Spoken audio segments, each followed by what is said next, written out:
aquele calendário bizarro onde vai ter Palmeiras, 2 jogos pela Copa do Brasil. Bolívar, 2 jogos pela Libertadores. Palmeiras Deixe pelo seu like, Brasileiro, se inscreva no canal. Botafogo pelo Brasileiro e São Paulo pelo Brasileiro.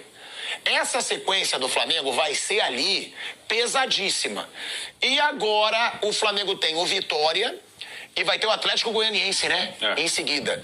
E logo em seguida vai ter o Atlético Goianiense em casa. Ou seja, seria uma sequência que o Flamengo não aproveitou da melhor forma, mas seria Cuiabá em casa, que o Flamengo não ganhou. Fortaleza em casa, que o Flamengo perdeu. Criciúma em casa, que o Flamengo ganhou aos trancos e barrancos. E aí, Vitória e Atlético Goianiense. Essa é uma sequência boa. Agora, Mauro, o futebol do Flamengo caiu nos últimos jogos, né? Foram atuações ruins contra o Criciúma, principalmente com o time completo, 10 dias para treinar, e o Flamengo não jogou nada. O que esperar desse Flamengo, Mauro, que, na minha opinião, é um Flamengo mais irregular do que os dois que disputam o título com ele? Eu acho que é um Flamengo inconstante. É coisa que você não vê com o Palmeiras e com o Botafogo. Você concorda? E o que esperar do Flamengo para esse jogo de hoje? Acho que é uma amostra muito pequena do time completo, né? Que foi péssimo no jogo de sábado, mas foi a volta desses jogadores depois de 9 partidas sem os 4 lá que estavam na Copa América, fora o Pulga, que ficou fora de parte dela, 6 jogos e meio aproximadamente fora desses 9, e o Cebolinha estava machucado há um tempão, voltou também. Então, meio time, né, à disposição, embora nem todos tenham jogado no começo da partida, voltando, né? Não tinha também o Bruno Henrique. Então, é diferente o time que vinha jogando, né? Mas foi muito mal, foi muito mal. Agora pode produzir muito mais, pode jogar muito mais, evidentemente. O que se espera é que jogue bem. Eu acho que uma coisa que falta acima do Flamengo é ser um pouco mais de decisão, concentração, sabe, intensa nos jogos. Às vezes é um pouco pedante, como se fosse vencer naturalmente a qualquer momento. 3 jogos seguidos tomando 1-0. Isso já aconteceu no jogo, já tem que fazer um esforço danado, tem que virar o placar. Aí o adversário se fecha. Foi assim contra o Cuiabá, foi assim contra o Fortaleza, que no primeiro tempo não chutou nenhuma bola no gol. O gol foi contra. Aí no segundo tempo o Fortaleza sai pro jogo, aí domina tudo e vence merecidamente. Embora tenha até criado no primeiro tempo, não conseguiu finalizar, né? Eu quero dizer. E depois contra o Criciúma, de novo, tomou 1-0, aí tem que fazer um esforço danado para virar o jogo. É difícil, assim. O time tem que ser um pouco mais consistente defensivamente e ter um pouco mais de apetite pelo gol no começo do jogo. Só te cortar rapidinho para voltar para a Rádio Jovem Pan. De volta, hein? De volta à Rádio Jovem Pan, Mauro César Pereira falando aí sobre o jogo do Flamengo de hoje, né? Contra o Vitória. Flamengo que vem numa sequência de mais atuações aí contra Cuiabá, Fortaleza e Criciúma, e que hoje pode tentar mostrar para o seu torcedor que era só uma fase. Mauro César Pereira. Pois é, então acho que essa é uma oportunidade agora de fazer um bom jogo. Vitória está numa situação tanto quanto delicada, né? Não é uma coisa surpreendente. Vitória sabia, quando começou o campeonato vindo da Série B, que a luta pela permanência da primeira divisão seria o seu objetivo, mas já teve melhor no campeonato, né? Então é um adversário numa situação difícil, que é o Vitória. Então o que se espera é que o Flamengo faça um bom jogo. Faça um bom jogo. Ano passado foi muito mal fora de casa e melhor campanha como visitante. Esse ano precisa melhorar o seu desempenho fora de casa, inclusive. Agora, Bruno Prado, é aquilo que a gente fala, né? Na minha opinião, esse Flamengo, ele é irregular se você for comparar com o Botafogo e o Palmeiras. O Palmeiras, por mais que ele jogue mal, vai em alguns jogos, ele vai se encontrar num determinado momento do jogo, ele vai se impor e vai achar a vitória. O Flamengo não.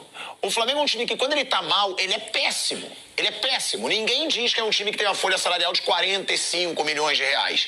Quando o Flamengo resolve não jogar nada. Que foi o que aconteceu com o Cuiabá, foi o que aconteceu com o Fortaleza, foi o que aconteceu com o Criciúma. O Mauro até lembrou, o primeiro tempo foram 2 finalizações do Flamengo contra 8 do Criciúma, pô. Flamengo jogando em casa.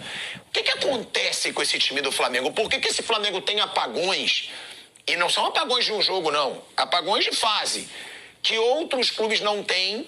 E aí, lembrando, o Botafogo teve no ano passado e pagou por isso aquele apagão que foi um vexame. E que esse ano parece ter melhorado, né, Bruno? O Flamengo tem essa irregularidade. Teve um outro momento na temporada que não estava bem. Acho que o pior jogo naquele outro momento foi contra o Palestino no Chile. E depois recuperou, teve um bom momento. bem ou mal, tá ali em cima. E, como o Vampeta falou, pode ser a melhor campanha de um primeiro turno desde 2019. O que é pouco, o Mauro fala muito sobre isso. O Flamengo no Campeonato Brasileiro, pelo elenco que tem, pelo investimento que tem, deveria ter desempenhos melhores. Só voltou a liderar o campeonato agora, nesse ano, por algumas rodadas, e não liderava desde 2020. Isso é realmente uma coisa muito esquisita, né? De 3 anos, 21, 22, 23, sem liderar o campeonato. Um time que tem o maior poder financeiro. O campeonato de pontos corridos favorece muito quem tem um poder financeiro maior, que na teoria você tem mais elenco, você tem mais peças de reposição. É um campeonato de regularidade, que você precisa ser mais regular que os outros em 38 rodadas. Então isso já é uma coisa antiga, né? Já é uma coisa que não diria que não é nem desse ano, já é de outros anos. Ano passado foi um ano ruim, não foi nem irregular, foi um ano ruim. Esse ano é um ano com bons momentos, alguns momentos de queda, mas o time soma ponto. Acho que isso é uma coisa que melhorou um pouco em relação a outros momentos. Ainda não é como o Palmeiras. Palmeiras, ele está mais acostumado a isso, de às vezes não estar bem, conseguir somar ponto. O Flamengo esse ano ele está conseguindo somar ponto em alguns jogos que ele não vai bem. E o ano passado, quando ele não ia bem, era 3-0 de Cuiabá, era 4-0 de Bragantino. Isso esse ano acontece menos. O Flamengo ainda arranca alguns pontos mesmo jogando mal, como aconteceu contra o Criciúma. Mas é um time que sim, pode jogar mais. É um time que precisa estar num nível de concentração bem alto e nem sempre consegue.